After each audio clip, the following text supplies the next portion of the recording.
Season 3, Season 3, Season 3, Season 3, Season 3. Yep, it's Season 3, guys. Welcome to the GoNoGo show. As it says right here, GoNoGo show. I'm your host, Adam, and not joined by my esteemed colleague, Nees, today. He's here in spirit. He told me to say hi to everybody. It was just his birthday the other day, so Nees, happy birthday to the ghost. I feel like this is Walking Dead. I feel like every season we're losing somebody. It's like the first season we lost Nees, second season we lost Joe, which I'm sure he might even make a special appearance coming up in the later seasons. But now it's Season 3 and it's just me. I feel like I'm the Rick of Walking Dead. I'm the Rick of GoNoGo here. This is fantastic. But yeah, we got a special adrenaline fueled man episode for you going on, because we have two trailers we're going to open up with. Before the three movies that I get into to review, I want to start off by showing some really cool action-packed movies that are coming out soon that I'm really jazzed about. And yes, I use the word jazzed. I don't know why. I heard it somewhere. It sounded pretty cool. Anywho, we're going to get right into the trailers because I'm really excited about this. Get your adrenaline, pumping, get some energy in you. We're going to start off with Fast and Furious 7, which is just titled Furious 7. Coming out. Check it out. All right, let's get to work. Hey, Roman, you freaking out? No. Yes, you are. Can somebody just walk me through what we're supposed to be doing?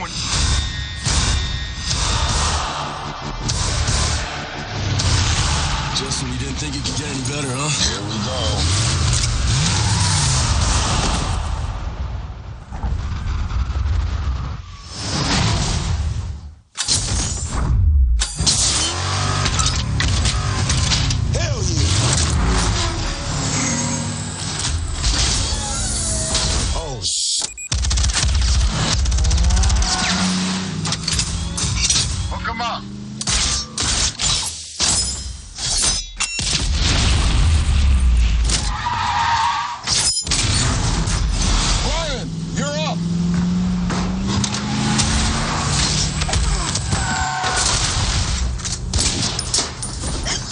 I'm gonna get you out of here. You're gonna have to jump!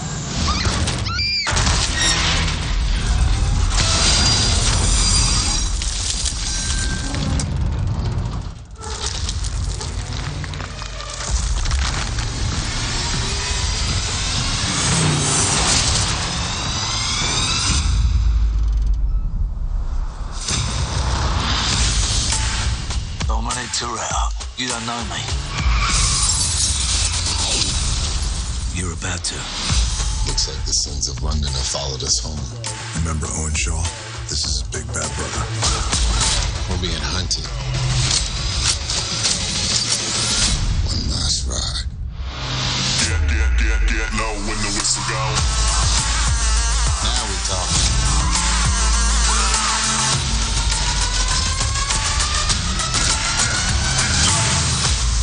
Daddy's gotta go to work.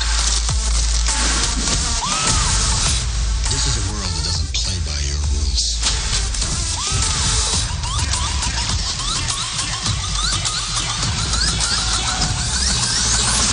Like it or not, you and your friends are a part of it now. I don't have friends. I got family.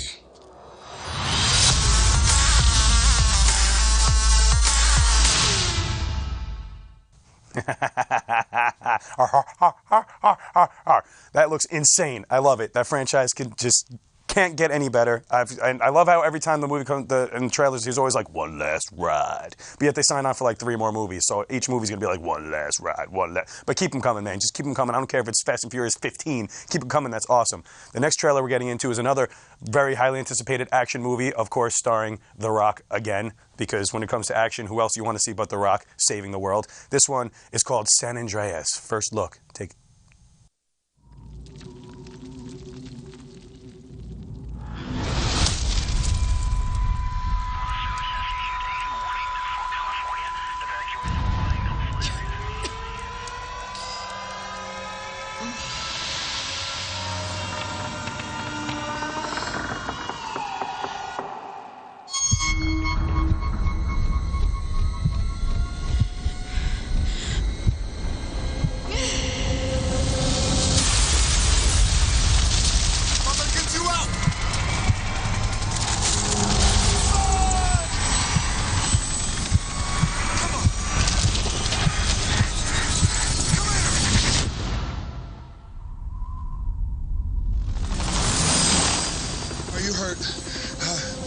Are you hurt?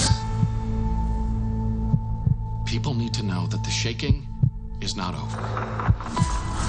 We'll get hit again, and it's going to be a bigger monster. Oh my God. The Earth will literally crack open, and you will feel it on the East Coast.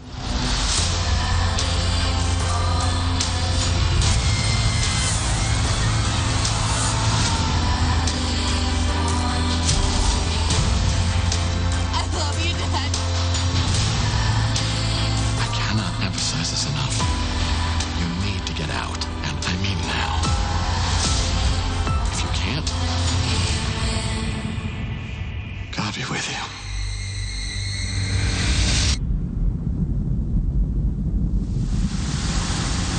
All right, hold on. We gotta get over it before it crests.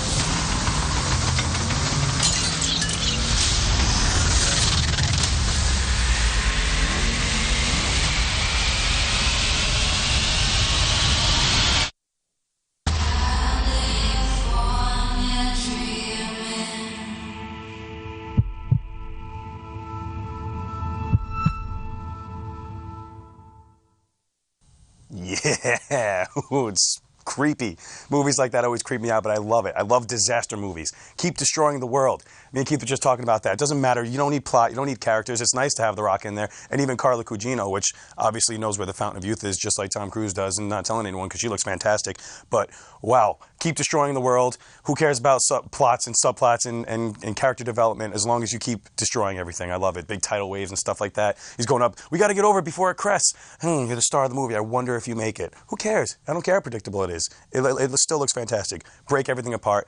Oh, I just had to show you guys those two trailers because those trailers, whenever they come on, I get really excited about it, and I want you to get excited as well because they're going to be awesome. So now, getting into the movies we're reviewing this week. We got 3. We're doing Vince Vaughn's Unfinished Business. We have Will Smith's Focus, and we have Neil Blomkamp's Chuckie. I am Chuckie. We're going to start off with the first one. The first one is Vince Vaughn's Unfinished Business.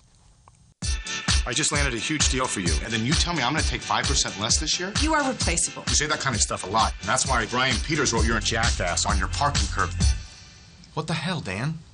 That was 1 year ago. The next day I started my own company. I only have 2 employees. One's too old, and one's too young. I've never been on a business trip before. I'm pretty jacked. Can you not say your whole name today? Because the client can lose focus. Hello, I'm like Pancake. What was your last name? Pancake? Like breakfast. It's Greek. It's delicious. Yum. The good news is we nailed a big deal, and we're traveling to Germany to shake on it. Hey, Dan. You gotta be kidding me. This deal may not be done. Dan, this is Chuck Portnoy. Think you know, don't you? Those pants are so tight. Is that a crease? No, I don't have a crease, thank you. Slit? No. There's space. There is no space. There's actually space. It's alarming. You're telling me we're bankrupt? If we don't close this deal. Well, you're the little guy taking on the big guy. You're gonna go up against me and Dynamic Systems. We're gonna be hard to beat. The first rule is show the client a good time. Let's party, I guess. All we do is party, and get high right now. Snoop Lion, probably time to pass that. Just do it, throw it. What happened? The second rule. How you doing? I'm here for a meeting. Forget all the other rules. You okay, Dan? I'm not crying. That's just poison in my eyes.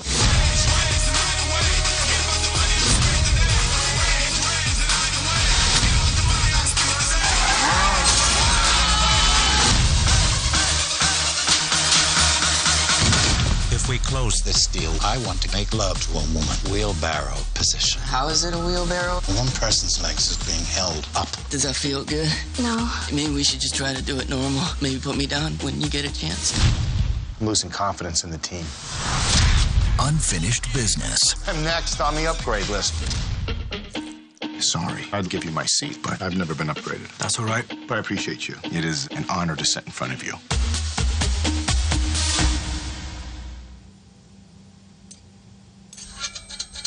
Okay, please. I'd like you to have the seat.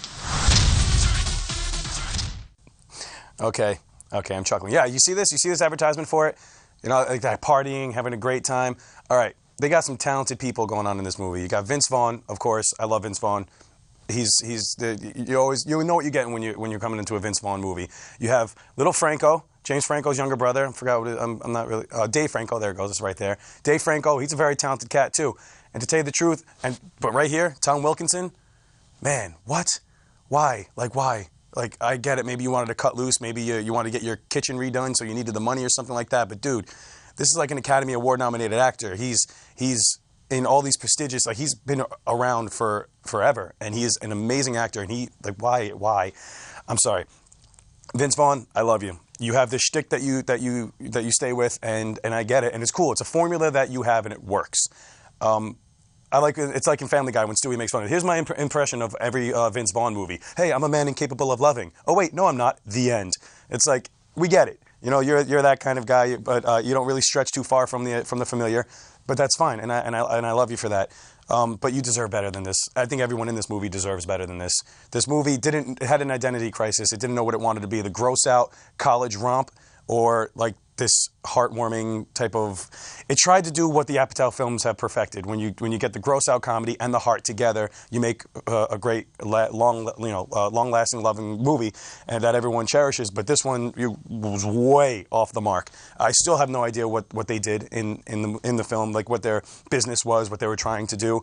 You have very talented players. Along with them, you have Nick Frost and Sienna Miller and James Marsden, and all of them were just kind of sitting around waiting for Vince Vaughn to do whatever he had to do, which was fine. But Vince Vaughn seems kind of tired.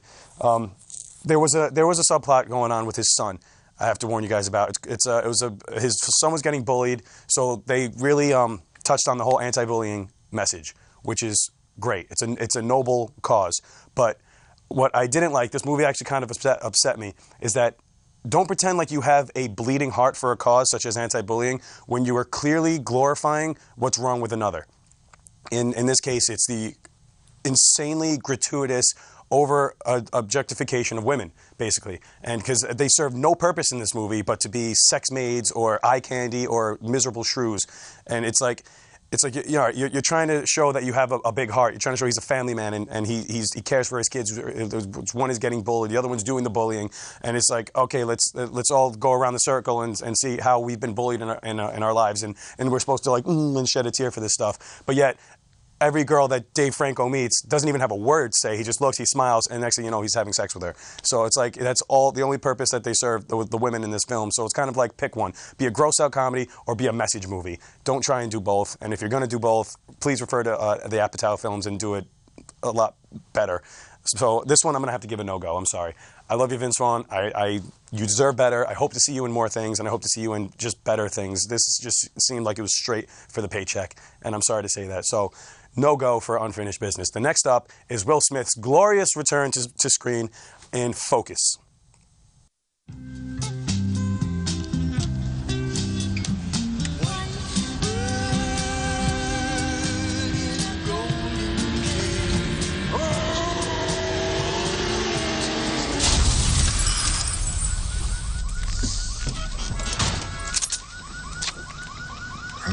That's what you get when you hire a con man. I can convince anyone of anything. You see, there's a science to getting people to trust you. I want in. With your current skill set, you don't. Maybe you could teach me in your room. That is so bad. Is it? Does it feel sexy on your face? A little. It does. Okay, let's go. We're about 30 strong. Everybody gets a percentage. They hit quick and get out. Who's the girl? She's our intern. You hitting that? I'm right here. No, Farhad, I'm not hitting that. You should hit that. When marimba rhythms start to play, You never drop the con. dance with me, Never break. make me sway. Where are the black people? Like a lazy I got this. What? Sorry. Hold me close. Congratulations, you're a criminal. You might be one of the best I've ever seen. So what about the big con? Thought you were all big time. Taxi driver. You mean the one where we make so much money we all retire? I swear I've got 3 lives balanced on my head like stick knives. This needs to be discreet, no I holes. can't tell you the truth about my disguise. You seem trustworthy, but you don't know me. If it brings me to my knees. Is he a mark? That's fantastic. He's not a guy you want to cross. All of it. 1.1 million. Nicky, that is my money too. Now you make things interesting. There's no room for heart in this game. It'll get you killed. How's it feel?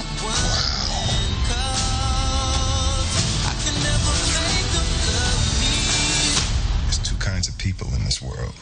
There's hammers and nails. You decide which one you want to be.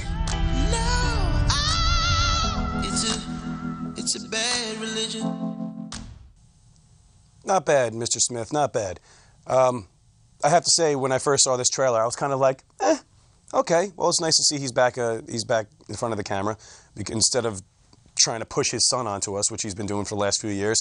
He's been doing buying film properties for his son to star in. So it's nice to see that he's back in front because he's the one that we come to see. Will Smith, you earned it. You have an amazing career. And I'd like to see you back. But it was kind of like, You know, when it comes to con movies, when it comes to this kind of stuff, like Confidence, I think is a better movie to watch if you want to see a really good, you know, con-type heist movie or something like that. I get it. Will Smith, you're trying to be edgier, you're trying to be cooler, you know, you're growing up, you're more mature.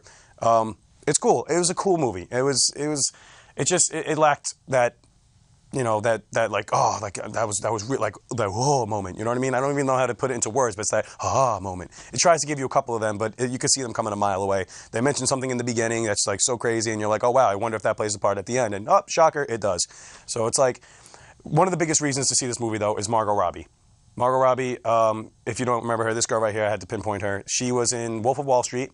She is a firecracker, and she is as talented as she is gorgeous. It's one of those people that you really like, you want to hate because, like, all right, you're the most gorgeous person on the planet. Like, I hope that you're an empty shell inside, but you're really not. She's really cool. She's really talented, and she has a very long career ahead of her, I'm sure. She just got cast as the Harley Quinn in the Suicide Squad movie, which is fantastic, and so she's got a long career ahead of her. So I'm not worried about her. The movie itself was just blah.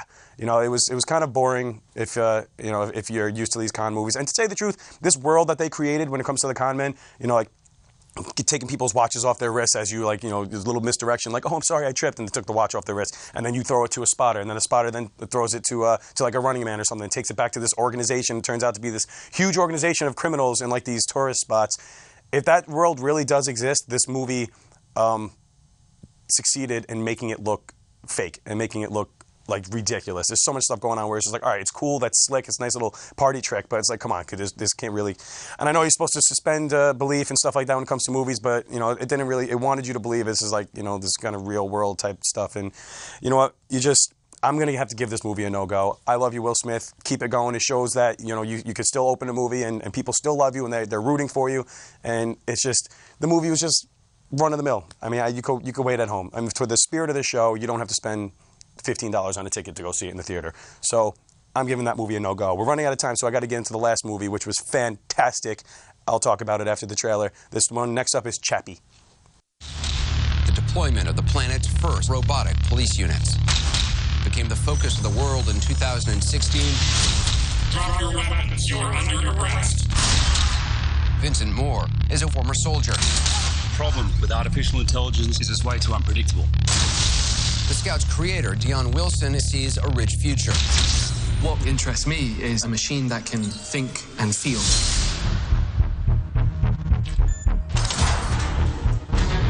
We have a robot that is operated by a thinking human being. We don't want this. It's expensive, it's big, and it's ugly. The Scouts are a huge success. Stop worrying about these pet projects. I think I've cracked it. This is a new kind of life form, a new step in evolution.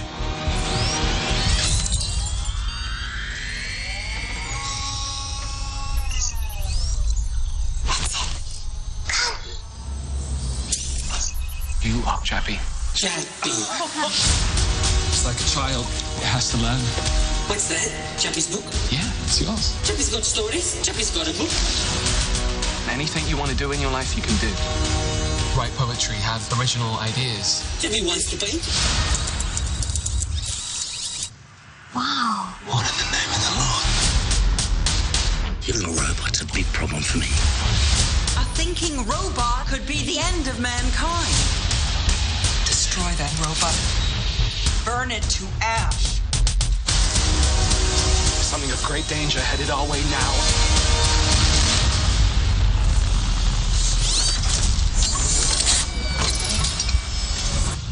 I don't want to die. I want to live.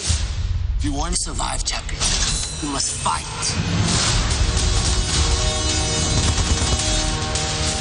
Mayhem downtown as police have begun shutting down. Let my people! You think you're real? You don't get away with this. He's special! I am consciousness. I am alive. I am Chuckie. Yeah, all right, Chappie. Nice. You know what's cool? You could see the work of director Neil Blomkamp, the guy who directed this, from the creator of District 9, as it says. You could spot his work a mile away. It's gritty. It's always set in Johannesburg or somewhere in South Africa or something like that, because that's where the director is from. And he casts a lot of people from the town in it. And it's always like this gritty, dark, but always futuristic sci-fi type of movies that he makes, and I love them. District 9, Elysium. This is the third one in his canon, and I'm so glad this guy has a career, and I hope that they give him the money and the funding to keep making these films. They're original, they're cool. People complain all the time. They always complain about everything. They complain that the movie theaters are flooded with superhero films and sequels, and then when an original idea like this comes out, then they complain about this as well. Well, it was just like his last one. Well, it could have been District 9, but with a robot, blah, blah, blah. It's like, get over yourselves. Let's just enjoy this. It's a guy with a unique vision, and I'm a little biased towards this because I love sci-fi, and I love the fact that every one of his movies always has some kind of underlying political message or like moral message or societal message or something like that, because this movie is basically like is subtly about humanity and how we treat people and how we like basically raise children and stuff like that. Like Chappie is a child when he's created, and he needs to be taught just like a child. It's the first machine that is self-aware and the first one, so it has to learn the same way humans do. So when you see a Chappie falling into the wrong crowd and he's hijacked by these couple of thieves that want to use him for a heist or whatever, they teach him in those ways, and then but the stuff that he grows up believing to be right isn't right, and it's kind of like when you arrest these young kids and throw them in jail and stuff like that. Of course, you do the crime, you do the time. I'm not arguing that, but you have to see where it stems from. You know, if this is all they know, if this is the only world that they've ever lived in, it's like they don't know any better. You know what I mean? So it goes a lot deeper than that. That's what's happening over here with Chappie, and Chappie just wants to please mom and dad, which a lot of people are complaining about the characters in this movie. The main two characters, Chappie's mommy and daddy, the gangbangers, are actually South African rappers that are very popular over there in Johannesburg and stuff like that. So Neil Blomkamp put them in the movie because they could sell overseas because they're actually rappers. They do the soundtrack and stuff like that. So people are like, oh, these actors are horrible, this and that. Well, yeah, they're horrible. They're not really actors. They're musicians. And I actually don't. They serve their purpose well. I thought they were decent for what they did. I mean, yeah, they're different. Their accents are weird. But hey, we're Americans. We're not the center of the world, okay?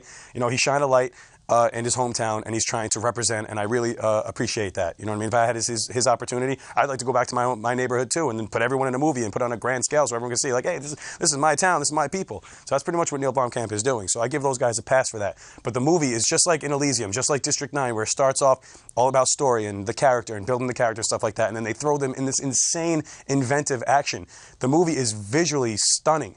It's incredible what he does with special effects and with action and with the stunts and the action sequences and stuff like that.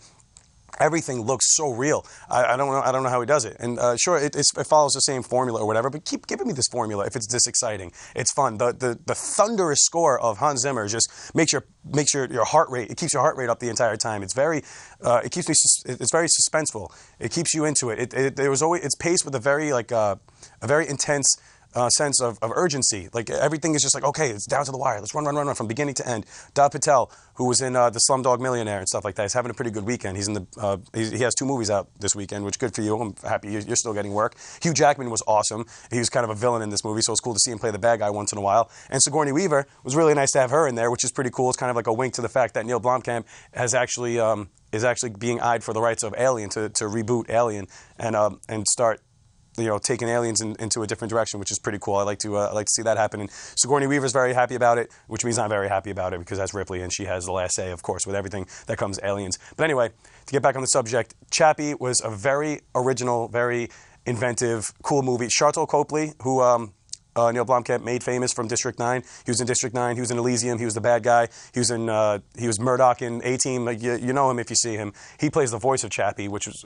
very well done. I'm not sure if he did the motion capture too. If he did, then even more power to him, because he's a very talented actor who wouldn't be in our lives if it wasn't for Blomkamp and him representing his hometown. So thank you for that. Chappie was a great movie. I have to say go. Definitely go. It's worth the ticket. It's worth the ticket price. And if you can, see it on IMAX. Biggest screen, loudest screen possible, because the music is thunderous. It courses through your veins while you're rooting for this little robot to prevail. So yes, that's a go. Now to wrap things up, we're running out of time. I'm going to give you all the information you need to follow more of my reviews. You could go on our Instagram page, which is @GoNoGo Movie Reviews, all one word, @GoNoGo Movie Reviews. You could go on our Twitter page, which is @GoNoGo Show, which represents the show right here, just like our YouTube page, GoNoGo Show, GoNoGo, one word, show the other, GoNoGo Show, in the YouTube page. Put it in the search bar, and you'll see all the episodes and stuff like that. And if you are in the White Plains area, you could catch us on Cablevision 76, Verizon 45, I believe it's on Friday nights, and www.wpcommunitymedia.org on your, if you have a laptop or an old-fashioned type of computer, and you can't get it on a tablet or something like that. So thanks for sticking with us. I'll see you next week with more movies. Insurgent, I'm going to be touching on next week, so stay tuned.